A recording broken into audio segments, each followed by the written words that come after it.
Ui, me enforquei! Ué. Nossa, que uau! Oi, eu sou a Leona Moscovita e eu vou contar algumas histórias pra vocês.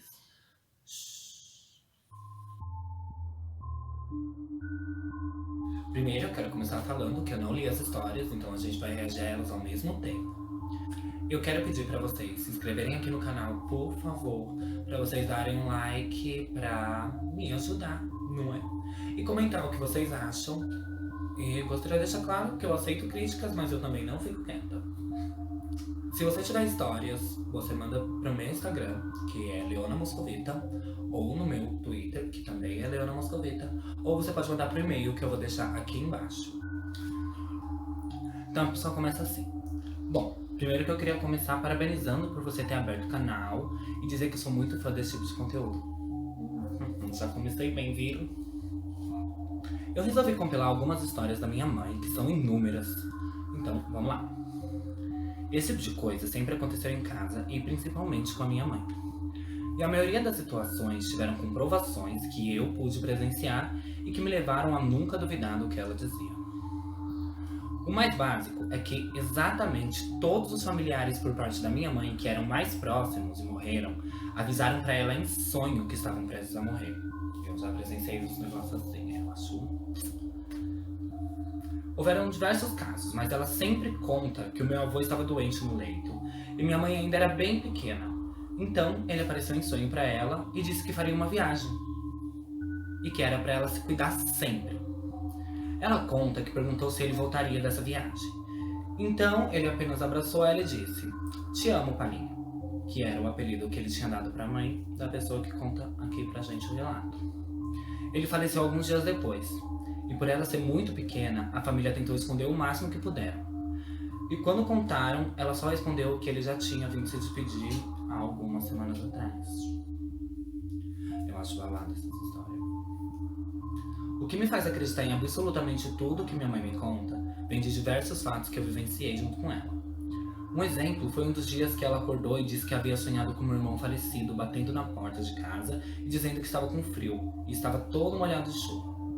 Então, quando fomos verificar a cova que ele estava enterrado, ela tinha desmoronado, já que estávamos numa época de chuva bem forte, e a cova não tinha estrutura suficiente. A água tinha levado toda a terra de cima e estava abrindo um buraco para dentro da cova. Então ela sonhou meio que tipo, o espírito dele veio pra avisar mais ou menos ela, né? Tipo, que tinha dado uma merda onde ele estava enterrado. Um outro fator, e provavelmente o mais assustador pra mim, foi também quando depois de um sonho, uns 5 ou 6 anos atrás, minha mãe acordou desesperada, chorando e gritando meu nome como nunca tinha visto na vida. Minha mãe é totalmente zen, ele fala aqui. Ela estava chorando tanto e me abraçou num desespero, como se nem acreditasse que eu estava ali. Então, ela me contou o que tinha acontecido. Ela tinha sonhado com um acidente de carro, em que estávamos eu, o meu irmão e mais 3 amigos nossos. Ela conta que o carro havia perdido o controle e caído num barranco, que eu e meu irmão estávamos nos bancos da frente, e nossos amigos atrás. Ela diz que se desesperou ainda mais porque eu tinha sido arremessado pela janela e não conseguia me levantar, apenas me arrastar. E que meu irmão havia ficado preso nas ferragens, mas que ela não enxergava mais nossos amigos. Passado o susto, nos acalmamos e, como era época de carnaval, nós estávamos indo passar o fim de semana no sítio de um amigo nosso. Fomos de manhã, logo após ela acordar, e ficamos lá até uma 12:30. Eu e meu irmão estávamos na piscina e ele me perguntou se eu queria ir com ele buscar nossos amigos na casa deles. Eu disse que sim e nós fomos. Meu pai emprestou o carro para ele e no caminho foi tudo perfeitamente bem. Mas meu irmão sempre foi meio amostrado. Então, pegamos eles e na volta ele começou a fazer algumas gracinhas correndo para aparecer. Acontece que ele estava na mão errada da rua. Nós estávamos na esquerda e precisávamos estar na direita para poder pegar a estrada para ir para o sítio. Basicamente, ele tentou jogar o carro da mão esquerda para a entrada, perdeu o controle, bateu na guia e o carro voou por cima da calçada e caiu num barranco, que era um tipo de pedreira. Estava tudo acontecendo exatamente como minha mãe havia contado, mas a diferença agora é que eu estava no banco de trás. Eu apaguei durante uns segundos e o carro já estava pendurado no barranco entre algumas pedras. Tinha uma de cada lado que impedia as portas de abrir. Quando eu abri os olhos, não tinha mais ninguém no carro e eu estava preso debaixo de um dos bancos que havia subido em cima da minha perna. Eu não fui arremessado pela janela, felizmente, mas eu não consegui andar. Quando olhei pra cima, enxerguei só a fumaça que estava saindo do motor. E o meu...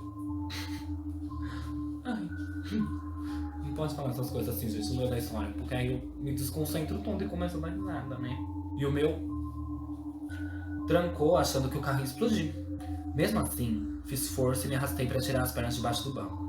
Não consegui abrir a porta que estava enterrada por causa da pedra. Então pulei a janela em desespero, ainda achando que o carro ia explodir.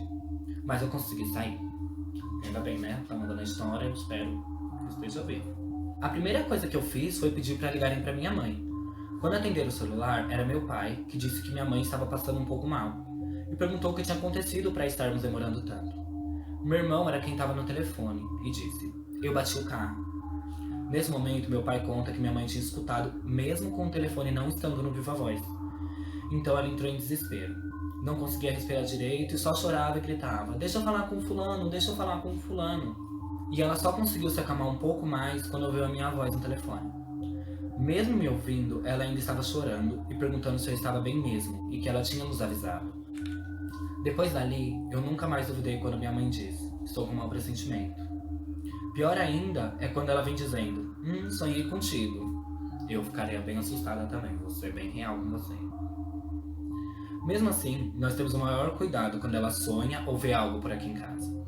Felizmente, eu amo esse dom que ela tem, e acho que ela deveria explorar muito mais. Mesmo assim, ela faz o máximo para cuidar da gente, e eu amo minha mãe com todo o amor que é em mim.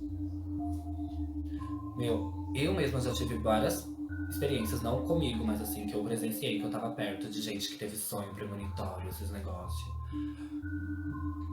O bagulho é louco. Eu acho que a gente tem, todo mundo tem um sexto sentido, sabe? Eu acho que todo mundo tem aquela vozinha na cabeça de quando alguma coisa vai dar errado ou quando alguma coisa vai acontecer.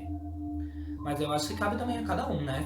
Fazer ou evoluir esse negócio, essa vozinha. Não é todo mundo que quer ouvir essa vozinha. Então vamos agora para a segunda história de hoje. Introdução.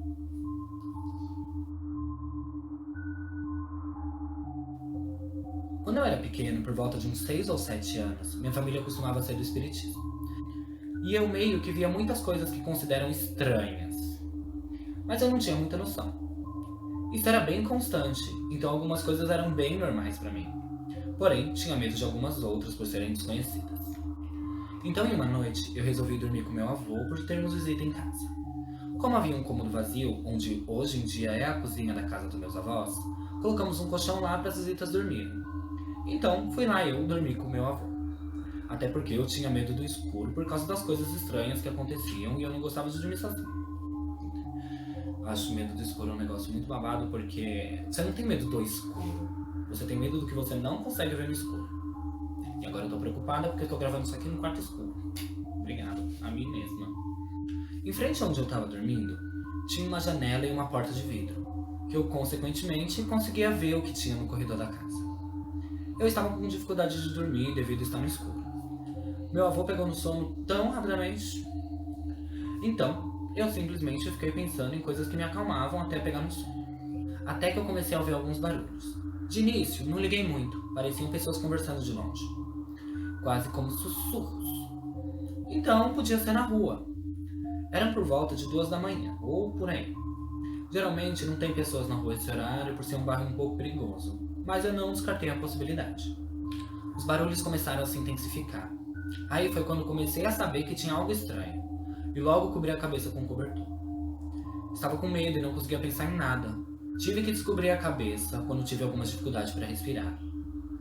E quando eu tirei o cobertor da cara e olhei diretamente para a porta de vidro,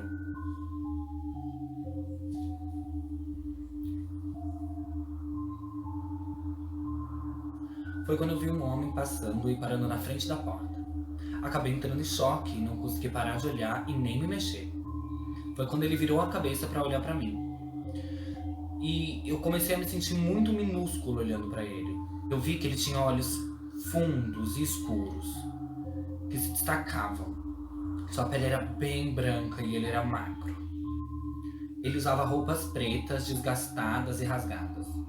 E ele ficou ali, parado, olhando para mim por pelo menos 5 minutos. É horrível, não é? Quando alguém te encara por mais de alguns segundos. Deve ter sido terrível. Ai, puf.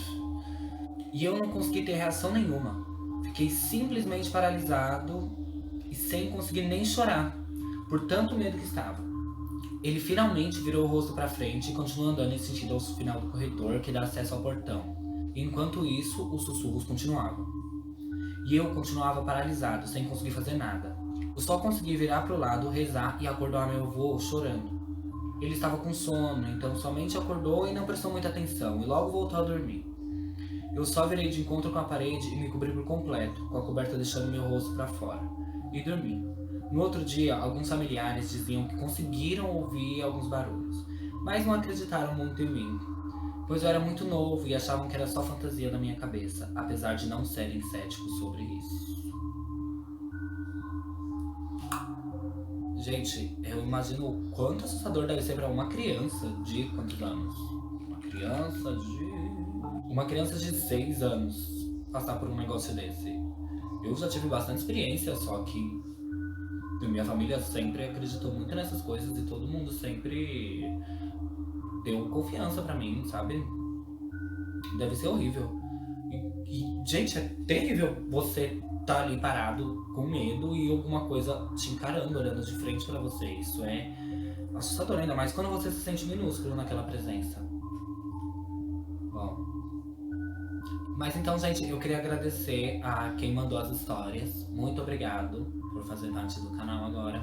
E voltar a pedir pra vocês deixarem um like, comentarem, se inscreverem aqui no canal, por favor, gente. E também fazer um apelo pra que vocês fiquem em casa, gente. Todo esse negócio que tá acontecendo do coronavírus e tal, gente, isso é muito mais assustador do que qualquer história que eu possa contar aqui.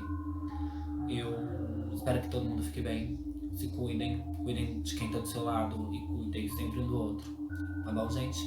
Então, por hoje é só. Boa noite e bons sonhos.